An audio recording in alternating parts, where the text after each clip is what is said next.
Hello everyone, welcome to Mint Talk India. हम पढ़ रहे हैं आपके एनसीईआरटी क्लास 6 मैथमेटिक्स का chapter number 3 playing with numbers and this is part 7 video, जिसमें हम एक्सरसाइज 3.5 के question number 3 to question number 12 detail explanation के साथ सॉल्व करेंगे।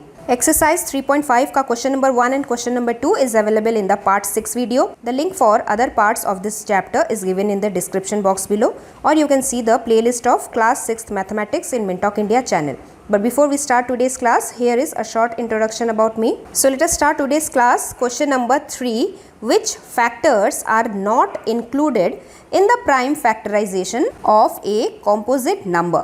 So the number 1 and the number itself, इन दोनों को ही हम इंक्लूड नहीं करते जब हम किसी नंबर का प्राइम फैक्टराइजेशन निकालते हैं। For example, we are doing prime factorisation of 6, so we will start with any prime number that is 2। हम इस जगह पे 2 की जगह पे कभी भी 1 नहीं लिखते, या फिर द नंबर इटसेल्फ 6 भी हम कभी भी लिख के नहीं स्टार्ट करते। Next question number 4, right the greatest 4 digit number and express it in terms of its prime factors. So greatest 4 digit number is 4 times 9, 9999, and well, we will express this number in terms of its prime factors. So we will start with the number 3. Number 3 एक prime number है 3333. Then again 3 से जाएगा ये 1111, ये number 11 के table में जाएगा। 11 101 जा 1111 होता है। एंड देन फाइनली ये एक प्राइम नंबर आता है। So 101 multiplied by 1 will give us this number. So we can express 9999 as 3 multiply by 3 multiply by 11 multiply by 101। Similarly question number 5, write the smallest 5 digit number and express it in form of its prime factors. So smallest 5 digit number is 1 followed by 4 zeros, that is the number 10,000। इसको हमें prime factorisation करना है। So this is an even number, इसे हम 2 से divide करेंगे। 2 से divide करने पे हमें 5000 मिलेगा। Again we will divide with 2, we will get 2500। Again divided with 2 we will get 1250। फिर से इसे 2 से डिवाइड करेंगे, क्योंकि ये सभी इवन नंबर है इसलिए हम 2 2 2 से ही डिवाइड करते जाएंगे। यहाँ पे जाके हमें 5 एट 1 प्लेस मिलता है। This is an odd number, तो ये 2 के टेबल में नहीं जाएगा। नेक्स्ट हम 5 से ट्राई करेंगे, 5 से ये जरूर डिवाइड होगा। दैट इज 5 125 जा this number.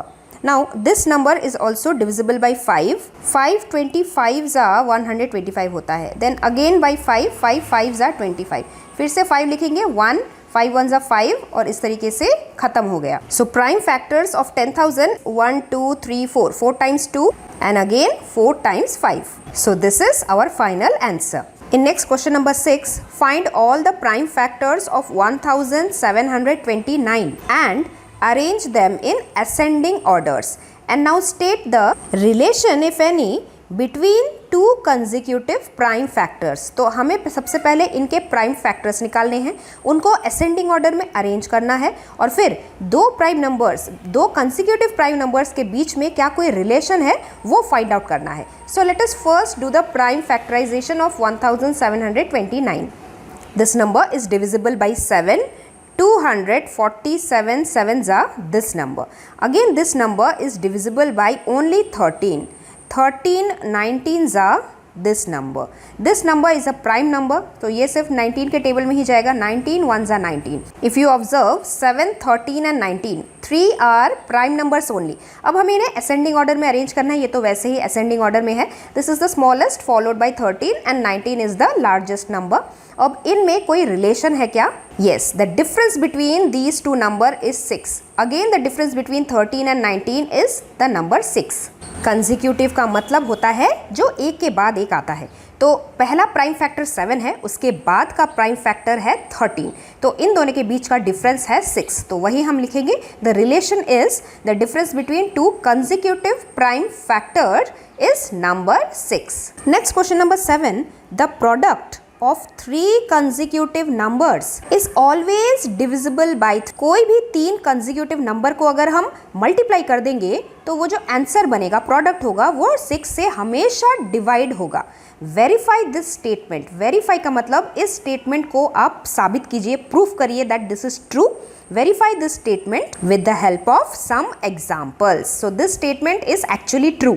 Take any 3 consecutive numbers. आप कोई भी 3 नंबर ले लीजिए। तो मैंने यहाँ पे 2, 3, 4 ले लिया है। कंसिक्यूटिव मतलब जो एक के बाद एक आते हैं, तो 2, 3, 4 ये एक के बाद एक आते हैं, और इनका जो प्रोडक्ट है 2 × 3 × 4 is 24, and 24 is divisible by 6। 24 divided by 6 is 4। उसी तरीके से मैंने एक और एग्जाम्पल लिया, 7, 8, 9 3 कंसिक्यूटिव नंबर्स, इन तीनों का जो प्रोडक्ट है वो है 504। 504 भी 6 से डिवाइड होता है। 504 divided by 6 is 84। So hence our statement is verified. Next question number 8, the sum of 2 consecutive odd numbers is divisible by 4. Verify this statement with the help of some examples. तो ये बात भी actually सही है। 2 consecutive odd numbers 3, 5, 7, 9, 11, 13, 15 ये सभी odd numbers होते हैं, मतलब जो 2 से डिवाइड नहीं होते, जो 2 के मल्टीपल नहीं होते, वही odd numbers होते हैं। तो अब odd numbers के consecutive होने का मतलब जो एक के बाद एक odd numbers आते ही जाएंगे, उन्हें हम कंसिक्यूटिव ऑड नंबर्स बोलते हैं। तो अगर आप किन्हीं 2 कंसिक्यूटिव ऑड नंबर्स को लेंगे और उन दोनों को ऐड करेंगे, तो मैंने 3 और 5 का एग्जांपल लिया। 3 + 5 8 होता है, तो बोला जा रहा है कि जो प्रोडक्ट है वो हमेशा 4 से डिवाइडेड होगा। तो जैसे यहाँ पे 8 आ गया है, 8 4 से डिवाइड होता है, 4 2 = 8। सो हेंस एक बार तो एग्जाम्पल काम कर गया। एक और एग्जाम्पल लेके देखते हैं। मान लीजिए 5 और 7 ये दोनों ऑड नंबर्स है, कंसिक्यूटिव है, एक के बाद एक आता है। 5 और 7 का सम है 12, और 12 भी 4 से डिविजिबल है। So hence our statement is verified, it is true. Next in question number 9, in which of the following expressions prime factorisation has been done, they are asking. तो प्राइम फैक्टराइजेशन उसी में होगा जिसमें जो सभी फैक्टर्स होंगे वो प्राइम नंबर होंगे। लेकिन फर्स्ट में ये 4 आ गया, ये तो प्राइम नंबर नहीं है, सो दिस इज आउट। दूसरे वाले में 2, 5, 7 all 3 are prime numbers, so this expression is correct prime factorization। 56 का फैक्टराइजेशन किया गया है 7, 2, 2, 2 all are prime number, so this is also correct prime factorization। 54 का फैक्टर्स निकाला है 2, 3 and 9 में। 9 is not a prime number, so this is the wrong prime factorization। तो हमारा करेक्ट आंसर सिर्फ C and B है। Next in question number 10, determine if 25,110 is divisible by 45 or not। तो ये चीज़ हम कैसे निकालेंगे? 45 की डिविजिबिलिटी रूल तो हमने नहीं पढ़ी, लेकिन हमारे पास एक हिंट है। हमने सम मोर डिविजिबिलिटी पॉइंट्स में पढ़ा है कि अगर किसी 2 को प्राइम नंबर्स किसी एक नंबर को डिवाइड करते हैं तो उन दोनों का प्रोडक्ट भी उस नंबर को डिवाइड करेगा। If a number is divisible by 2 co-prime numbers separately, then the number will also be divisible by the product of those 2 co-prime numbers। तो यहाँ पे number 5 and number 9 co-prime numbers है, क्योंकि 5 का फैक्टर निकालेंगे, 9 का फैक्टर निकालेंगे, सिर्फ नंबर 1 ही एक ऐसा फैक्टर आएगा जो दोनों में कॉमन है। 5 एंड 9 अगर सेपरेटली इस पूरे नंबर को डिवाइड कर देते हैं तो इन दोनों का जो प्रोडक्ट है, दैट मीन्स 5 9 = 45, वो भी इस पूरे नंबर को डिवाइड कर लेगा, और हेंस हमारा क्वेश्चन का आंसर भी निकल आएगा। So is this number divisible by 5? 5 से डिविजिबिलिटी रूल ये है कि वंस प्लेस पे अगर 0 है या फिर 5 है, वो नंबर आराम से 5 से डिवाइड होता है। So that is why we can say that this number is divisible by 5। ये नंबर 9 से डिवाइड होगा कि नहीं? 9 का divisibility rule sum of all the digits हम करते हैं। अगर वो 9 या फिर 9 का कोई भी मल्टीपल होता है तो पूरा नंबर भी 9 से डिवाइड हो जाएगा। तो इस केस में हमने देखा कि डिजिट का सम 9 आ रहा है, तो ये पूरा नंबर भी 9 से डिवाइड हो जाएगा, which tells us that this number is divisible by both 5 and 9, और 5 and 9 का जो प्रोडक्ट है 45, उससे भी ये नंबर पूरी तरीके से डिवाइड हो जाएगा। लेकिन क्या ये रूल क्या बाकी नंबर्स पे भी अप्लाई होता है? See the next question. 18 is divisible by both 2 and 3। 2 and 3 दोनों के टेबल में 18 आता है।